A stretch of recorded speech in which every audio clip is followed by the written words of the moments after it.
जय श्री राम। शंखनाद में आपका स्वागत है। उद्धव ठाकरे ने अपने सांसदों को बचाने के लिए, पार्टी में बनाए रखने के लिए अभी मातोश्री में एक बैठक ली थी। दिल्ली में इससे पहले बैठक हुई थी जो संजय राउत ने ली थी। इसके बारे में मैंने आपको जानकारी दी थी। उसके बैठक में क्या हुआ, कुछ चीजें ये भी बताई थी। लेकिन अब मातोश्री की बैठक में और क्या क्या हुआ है इसकी डिटेल निकलकर सामने आ रही है। और उसमें जो सामने आ रहा है वो ये दिखाता है कि पार्टी में घमासान है, सब एक दूसरे से लड़ रहे हैं।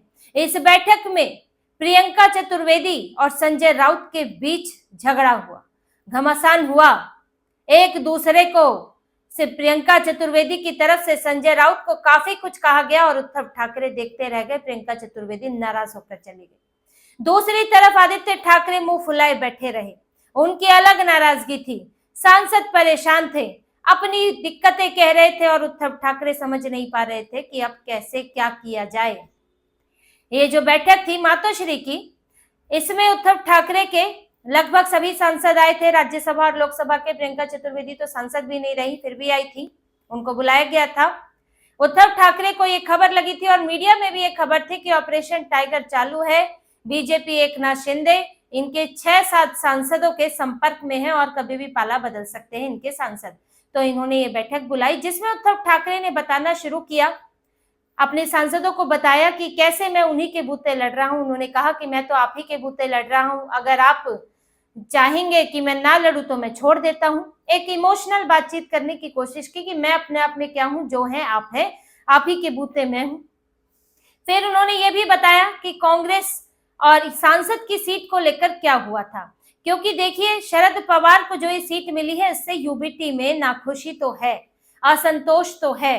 चाहे वो ये राज्यसभा की सीट थी, लेकिन बात लोकसभा के सांसदों की भी है कि आप जो है, आपके हाथ में एक चीज होती है वो आप दूसरे को दे देते हैं। आप बार बार झुकने की स्थिति आ जाती है हमारी पार्टी की। तो इस पर वो सफाई दे रहे थे। तो उन्होंने बताया कि किस तरह से कांग्रेस के केसी वेणुगोपाल, मल्लिकार्जुन खड़गे और रमेश चेन्नीथला ने यहाँ हमसे बात की और हमें कहा कि ये सीट तो उन्हें चाहिए, एनसीपी को नहीं दे सकते हैं शरद पवार को ये सीट, तो क्योंकि सबसे ज्यादा हमारे पास है, यानी कि उद्धव ठाकरे के पास है और कांग्रेस के पास है, तो ये सीट हमारे हिस्से में आनी चाहिए सांसद की। अब उद्धव ठाकरे ने बताया कि हमने उनसे कहा कि भाई आप जाके सीधे एनसीपी से बात करें, आप हमारे कंधे पर बंदूक रख के क्यों चलाना चाहते हैं। तो कांग्रेस की क्या स्थिति रही, फिर कैसे कांग्रेस ने क्या किया, किस तरह से शरद पवार के साथ सेटिंग हुई कांग्रेस की, तो वो सब बातें वो बता रहे थे कि इस बीच में प्रियंका चतुर्वेदी बोल पड़ी। उन्होंने कहा कि भाई मुझे एक चीज से आपत्ति है, मेरा एक विरोध है कि संजय राउत ने पहले शरद पवार का नाम क्यों लिया। अगर आप कह रहे हैं कि शरद, हम एनसीपी से कांग्रेस के कहने पर हम बात नहीं करने वाले थे, हम तो ये सीट भाई अपने लिए चाहते थे, हमारी तरफ से ये नहीं था कि हम एनसीपी को ये सीट दें। कांग्रेस हमसे मांग रही थी और कांग्रेस चाहती थी कि एनसीपी को ना मिले, लेकिन हमने इसमें दखल नहीं दिया। तो आखिर जब राज्यसभा चुनाव का जिक्र छिड़ा भी नहीं था तो संजय राउत ने कैसे शरद पवार का नाम लिया कि संजय राउत की शरद पवार को राज्यसभा जाना चाहिए। अब इस पर उद्धव ठाकरे हैरान, अब करे क्या। उन्होंने फिर बचाव करते हुए कहा कि भले ही संजय राउत ने कहा लेकिन आखिरी फैसला तो मेरा ही होना था। लेकिन यहाँ पर प्रियंका चतुर्वेदी को ये बात बिल्कुल अच्छी नहीं लगी। उन्होंने अपनी कुछ बातें कही और फिर वो गुस्से में बैठक छोड़कर निकल गई। उनकी नाराजगी साफ थी क्योंकि उनकी एक राज्यसभा सीट चली गई। प्रियंका चतुर्वेदी को ये लग रहा था कि अगर हमारे हिस्से में आती है ये सीट तो मुझे दी जा सकती है, क्योंकि उनका कार्यकाल खत्म हो रहा था। अगर उद्धव ठाकरे नहीं लेते, अगर उद्धव ठाकरे राज्यसभा जाना चाहते तो एक अलग बात थी, फिर उसी पार्टी में रहती वो सीट, तब प्रियंका चतुर्वेदी बोलती भी नहीं। लेकिन आप तो अपने लिए लड़े ही नहीं। और यहाँ संजय राउत जो कि डबल एजेंट का काम करते हैं, उन्होंने शुरुआत में ही कह दिया, सबसे पहला बयान संजय राउत का ही था कि शरद पवार को राज्यसभा जाना चाहिए। उसके बाद जो है एनसीपी एसपी ने बोलना शुरू किया। जब एनसीपी एसपी भी नहीं बोल रही थी तब ये बोल रहे थे, ये अपना सोच रहे थे कि हाँ शरद पवार को सपोर्ट करके ये अपने 2028 का जुगाड़ करना चाहते हैं कि 2028 में मुझे अब उद्धव ठाकरे तो इनकार करेंगे नहीं इन्हें भेजने से, तो यहाँ से शरद पवार और कांग्रेस का भी समर्थन मिल जाएगा तो मेरी राज्यसभा सीट बनी रह जाएगी। इसके लिए उद्धव ठाकरे तो इनके काबू में है ही, तो शरद पवार को खुश करो और यहाँ एमएलसी की सीट के नाम पर उद्धव ठाकरे को भी खुश कर लो कि एमएलसी मैं आपको दिलवाने में मदद कर रहा हूं कि शरद पवार का सपोर्ट रहेगा, कांग्रेस का सपोर्ट रहेगा। लेकिन अभी फिलहाल तो एमएलसी भी फंस गई है, लेकिन शरद पवार को तो मिल गई राज्यसभा। तो संजय राउत का काम तो हो गया। उद्धव ठाकरे की भले ही फंसी है तो उन्हें क्या फर्क पड़ता है। उन्हें लॉबी करनी चाहिए थी यूबीटी के लिए और उद्धव ठाकरे के लिए, लेकिन उन्होंने किया किसके लिए? शरद पवार के लिए। अपनी ही पार्टी से उनके लिए मांग उठा दी। तो इसलिए कांग्रेस आकर इनकी पार्टी से बोल रही है कि भैया आप शरद पवार से बात करो कि हम ये सीट चाहते हैं, क्योंकि शुरुआत आपने की थी। तो यही नाराजगी उन्होंने जताई प्रियंका चतुर्वेदी ने कि भाई मैं ये एक तरह का, अगर आपका स्टैंड है कि आप किसी से इस तरह बात नहीं करेंगे कि फलां को दो ठिकना को दो हमें चाहिए, तो भी संजय राउत को नहीं बोलना था। इस नाराजगी का खास जवाब था नहीं, संजय राउत भी अपनी तरफ से कुछ बोले। हालांकि वो सब चीजें बाद में हुई जब प्रियंका चतुर्वेदी चली गई, और फिर उसके बाद कुछ एक सांसद आपस में ही इनके बीच ऐसा हो गया कि आपसी सीधे सवाल जवाब शुरू हो गए। कोई इसकी शिकायत कर रहा है, कोई उसकी शिकायत कर रहा है, कोई प्रियंका चतुर्वेदी पर भी कह रहा है कि आखिर 6 साल तक इनको सीट दी तो उसका क्या फायदा हुआ। तो प्रियंका चतुर्वेदी, अब ये थोड़ा राउत के खेमे वाले लोग थे जो प्रियंका चतुर्वेदी के लिए बोल रहे थे। अब संजय राउत डायरेक्ट बोलेंगे तो थोड़ा साफ हो जाएगा कि अपना आपसी कंपटीशन है, तो वहां तीसरे से बुलवाया जाता है। तो ये हंगामेदार हो गई थी ये बैठक, जिसमें सब एक दूसरे पर सवाल खड़े कर रहे थे कि ये नाराजगी, वो नाराजगी, इसने ये कहा था, उसने वो कहा था। लेकिन इस बीच में एक और चीज हुई। इसमें आदित्य ठाकरे बताया जा रहा है कि बड़े चुप बैठे हुए थे, उन्होंने सांसदों से बात भी नहीं की। रस्सी जल गई है, बल नहीं गया है, क्योंकि सांसदों ने शिकायत कर दी थी।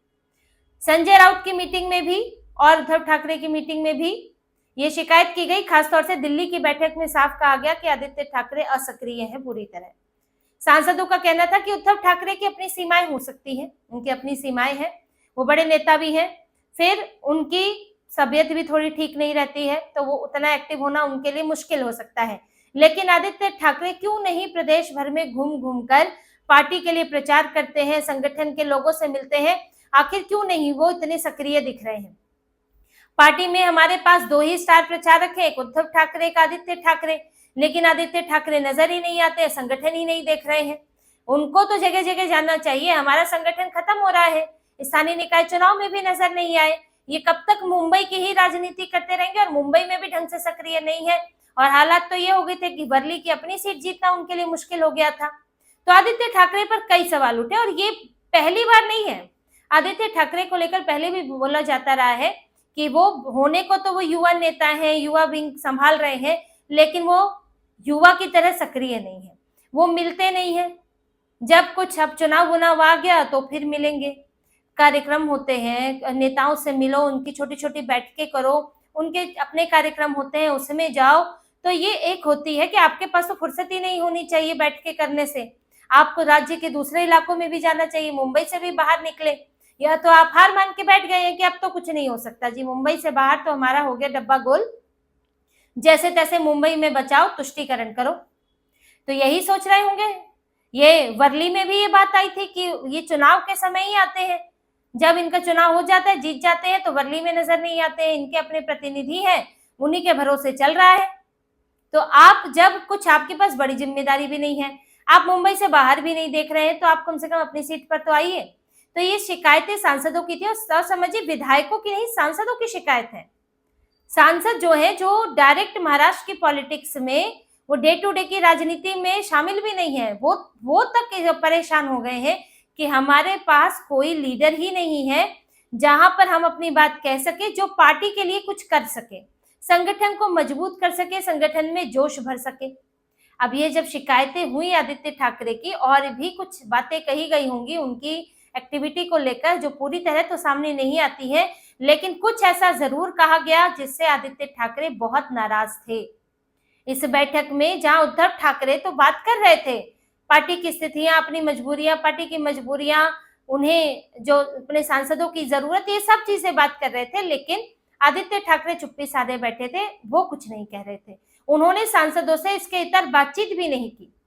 आपके सांसद जो पाला बदलने को बैठे हैं, जो कभी भी आपकी पार्टी को छोड़कर जा सकते हैं, जीते हुए सांसद है। आपकी पूंजी क्या है आपकी पार्टी के पास? यही तो पूंजी है आपकी, आपके 20 विधायक और ये 8-9 सांसद। वो अगर चले जाएंगे तो आपके पास रहेगा क्या फिर? बाकी जगह से तो वैसे भी खाली है।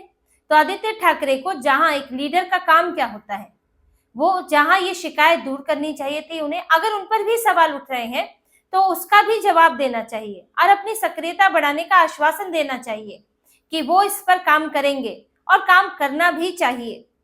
लेकिन वो तो नाराज होकर बैठ गए कि कैसे युवराज पर सवाल उठा दिया, कैसे युवराज को कटघरे में खड़ा कर दिया। अब ये हाल रहेगा तो उद्धव ठाकरे कब तक मनाते रहेंगे।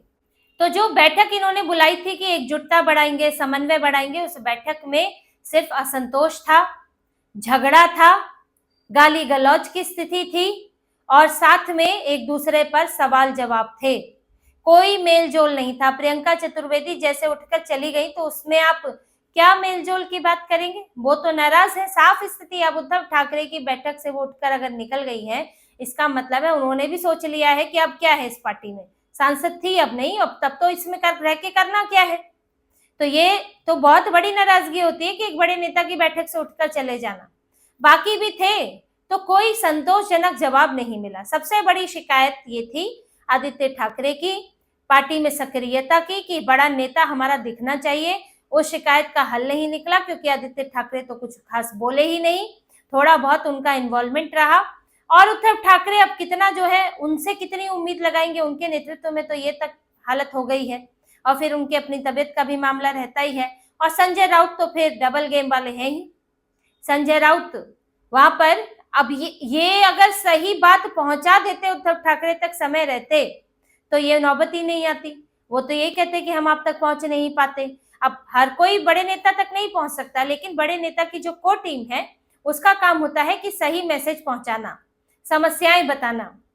यहाँ तो तब इन्हें पता चल रहा है जब अखबारों में आ रहा है और कह रहे हैं उद्धव ठाकरे की मुझे कांग्रेस एनसीपी से पता चला कि आप जो हैं सोच रहे हैं संबंध में पार्टी बदलने की, छोड़ने की सोच रहे हैं।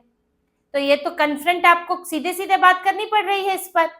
ये जब नाराजगी थी, ये तो खबरें आने से पहले ये बैठक हो जानी चाहिए कि भाई कुछ चीजें ठीक नहीं है, ये बातें चल रही है तो हमें एक बैठक कर लेनी चाहिए। लेकिन आप तो अंतिम समय में करते हैं।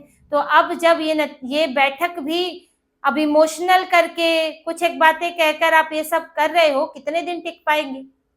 अगर आपने जो भी आश्वासन दिए, जो भी बातें की, अगर वो जमीन पर नजर नहीं आई तो पाला कभी भी बदला जा सकता है। क्योंकि अटेम्प्ट तो होता रहता है, ऑपरेशन टाइगर कहे या जो भी इसको कहे, ये कोशिशें तो चलती रहती हैं। अभी अकोला से इनके 4 पार्षद नगर सेवक चले गए शिंदे की पार्टी में, और यहाँ तक कि जो इन्होंने समूह का नेता बनाया था वो भी बदल दिया गया, क्योंकि अब वहां तो बात ही बदल गई है, पार्टी के इनके पास रही नहीं। तो ये हालत है इनकी पार्टी की। और उसमें भी अगर इनके बेटे जी नाराज रहते हैं और उद्धव ठाकरे सिर्फ इमोशनल बातें करके रोकना चाहते हैं तो स्थिति बड़ी खराब होने वाली है। जैसे प्रियंका चतुर्वेदी गई, वैसे ही धीरे धीरे इनके दूसरे सांसद भी उद्धव ठाकरे के सामने ही उनकी पार्टी को उनको छोड़कर चले जाएंगे। तो इसी तरह की और खबरें और विश्लेषण आपके लिए लाते रहेंगे। हमसे जुड़े रहिए, सब्सक्राइब कीजिए, कमेंट कीजिए। बहुत बहुत धन्यवाद। जय श्री राम।